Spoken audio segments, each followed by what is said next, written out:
Welcome into Duval Daily. I'm your host, Jordan Lugo. Thanks so much for tuning in here on Friday, May 17th. Today, we are grading the Jaguars offseason. To me, it is important to include the words "so far" because there's nothing saying that the Jaguars can't or won't make a move or two to further solidify certain spots on their roster. It is only May at this point. The Jaguars still have a lot of time before the start of the 2024 NFL season to continue to build out this roster if they so choose. But you can also say the draft is in the books. First couple waves of free agency are in the books. This is probably how the Jaguars roster is going to look for the most part. So again, this is going to be where I'm at for the Jaguars offseason right now. We're going to take a look at all the additions and subtractions, the big ones at least, and then come up with a final grade here.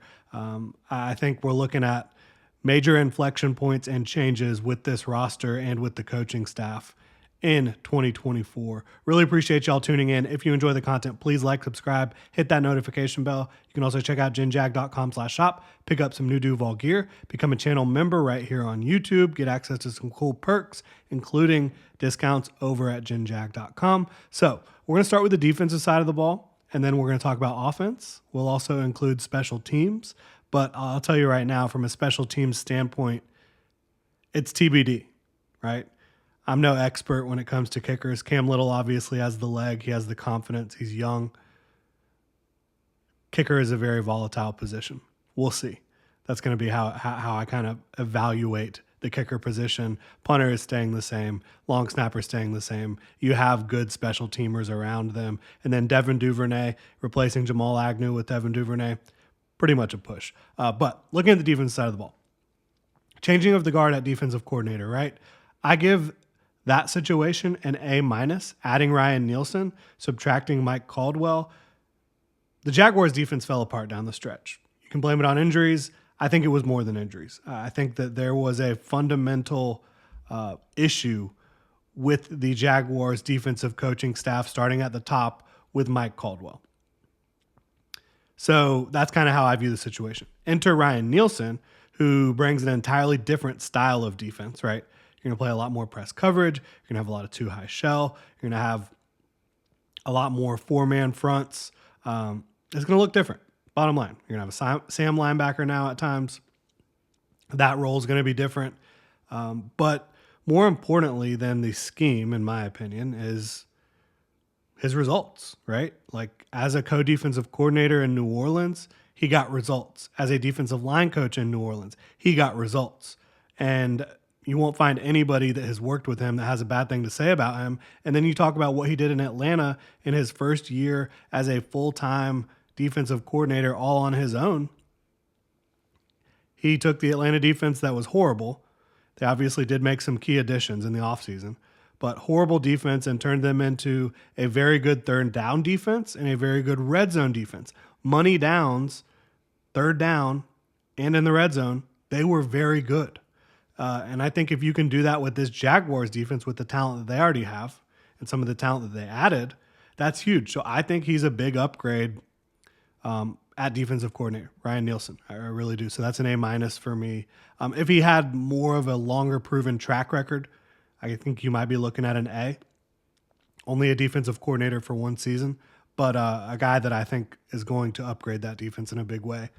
The only major changes on defense from a starting lineup perspective, secondary, right? They made some secondary moves, and then the addition of Eric Armstead up front.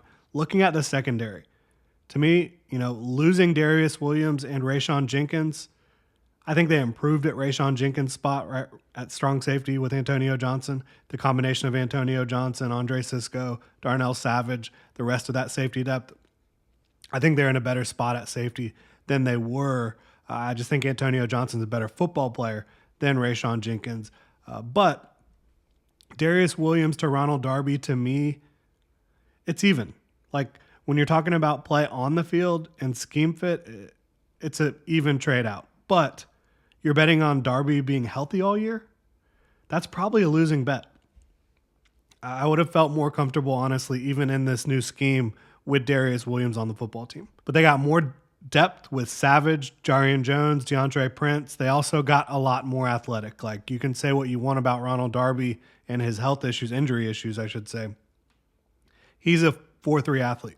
Darnell Savage is a 4-3 athlete. Jarian Jones and DeAndre Prince are 4-3 athletes. So they are a lot more athletic, a lot faster in the secondary. So for me, the secondary is a C+. They added depth, they added speed, athleticism, but I still think you have a question mark when it comes to, are you going to be good to go if Ronald Darby suffers an injury? And the chances are he probably will. Then you also have Eric Armstead up front, even interior defensive line. He can kind of move around the defensive front, play on the edge for you against the run, kick inside and rush the passer at an extremely high level. On third down and clear passing situations. The Armstead move is a B+ for me. Would be higher, but for recent injury issues and age, right? He's not a spring chicken, right? But great value on the contract overall. I think he's like the 20th highest paid defensive lineman or something like that, interior defender in the league, somewhere in that range. So landing him to help Josh Allen, to help Trayvon Walker, to create more interior juice, interior pass rush, I think that helps the defense out a lot. You talk about the LSU defensive tackles they brought in, Mason Smith, Jordan Jefferson. I like both of these guys. I want them to work out. But for me, the process of those picks, those additions is probably a C, quite frankly. Didn't love those moves, but hopefully I'm wrong and the Jaguars are right in those ones, right? Offensively, I look at it, start at receiver. That's kind of the biggest inflection point. Calvin Ridley gone. I think they have a slight upgrade at receiver overall, though.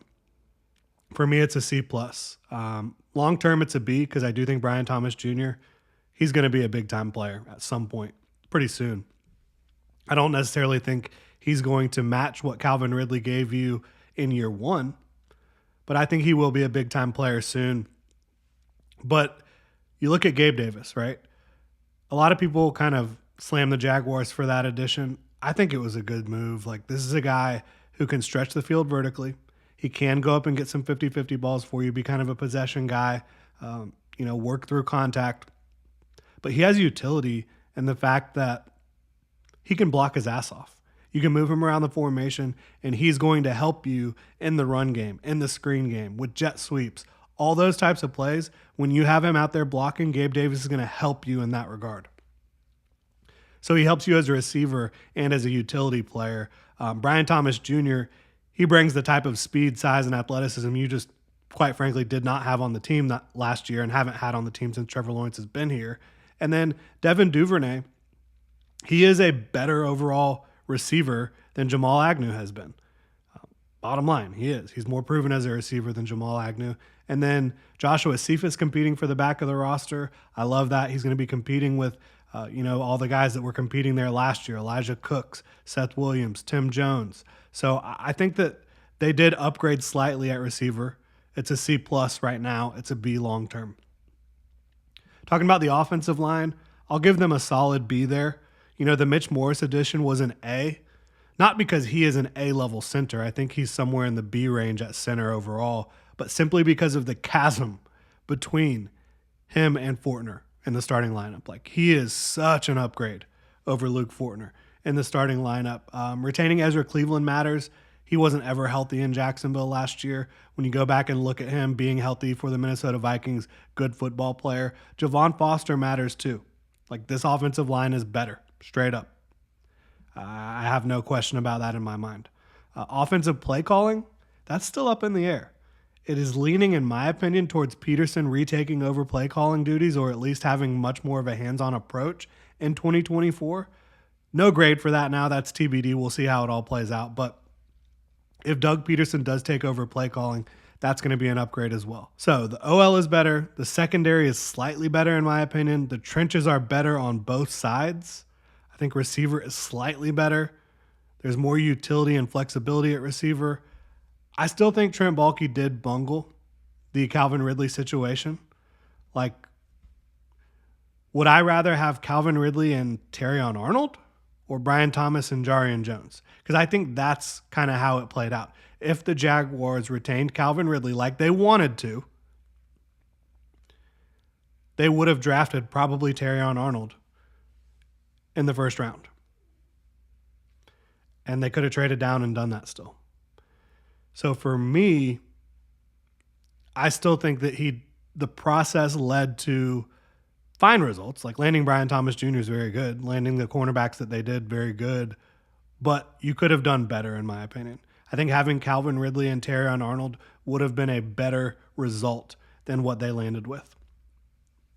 I think the Jaguars should probably sign or trade for another proven starting level corner. I really do. I've talked about that quite a bit here. But just relying on the fact that Ronald Darby is going to be healthy all season is usually a losing bet. But looking at this offseason as a whole, I do give them a solid B. Upgraded your defensive coordinator, upgraded your defensive front, secondary depth and athleticism is upgraded. You upgraded your offensive line. I think between, Walker Little, the more I've been looking at this, between Walker Little, Javon Foster, Cooper Hodges, Tyler Shatley, and Luke Fortner, the Jaguars probably think they can figure it out if there's OL injuries, no matter where it is.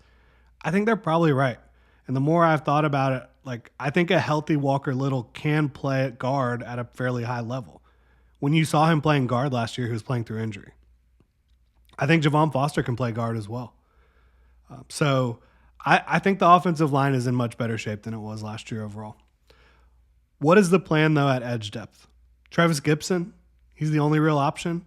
Could work out. He had a really good season with Bill Shuey a couple years ago. He does have the athleticism, the talent to get the job done as a rotational edge, but he was cut by the Bears last year before the regular season, signed by the Titans. Didn't get many opportunities. To me, again, the plan at corner is questionable. The LSU defensive tackle picks were questionable overall. The wide receiver situation, which is fine now, and it's a push to a slight upgrade, it's not how they wanted it to go. They wanted Ridley back. They did. And if they got him back, they'd probably have Terrion Arnold right now. Bottom line, though, I think this is a better team on paper than it was last year. Kicker could be an upgrade. We'll see what happens with offensive play calling with Doug Peterson and Press Taylor. I think that the Jaguars upgraded, but again, it's a B for me. Now, if they go out and add a good veteran edge, and like a Stephon Gilmore in free agency, a Marcus Lattimore via trade, I think you're starting to flirt with an A there. Would love to know what you guys think about the Jaguars 2024 offseason. Drop a comment in the comment section below. If you enjoy the content, please like, subscribe, hit that notification bell. You can also check out ginjag.com/shop, pick up some new Duval gear, become a channel member here on YouTube. Y'all have a good one.